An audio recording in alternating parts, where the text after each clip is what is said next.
tous ces écrivains, ces prophètes, ces auteurs, étaient-ils vraiment chargés de cette mission?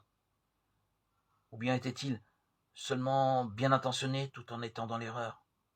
Peut-être s'agissait-il juste d'imposteurs, de menteurs plutôt que de prophètes? Ou bien étaient-ils, comme ils le prétendaient, des hommes que Dieu avait choisis pour atteindre l'humanité, vous et moi y compris?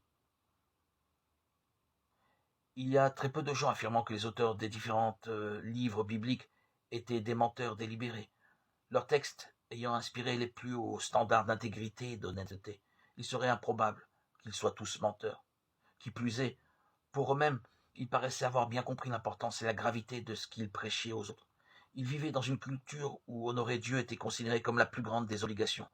Se présenter en tant que prophète sans l'être réellement représentait un crime passible de la peine de mort. Ils acceptaient leur vocation avec une profonde humilité et un sérieux sens des responsabilités. Pouvaient-ils avoir été bien intentionnés tout en étant dans l'illusion? Quelqu'un peut en effet être convaincu d'avoir raison et se tromper malgré tout. Beaucoup d'informations qui nous sont données dans les récits bibliques correspondent toutefois à des événements historiques connus.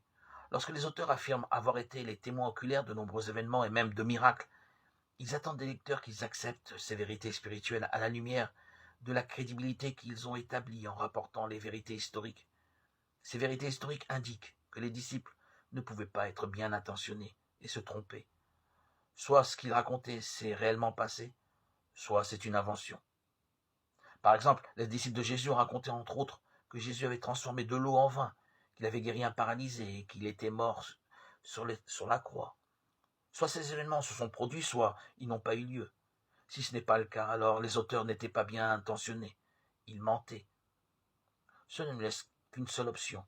Si les auteurs de la Bible n'avaient pas l'intention de tromper leurs lecteurs, alors ils devaient être les témoins sincères de l'œuvre miraculeuse de Dieu. Et ils rapportaient loyalement son message divin,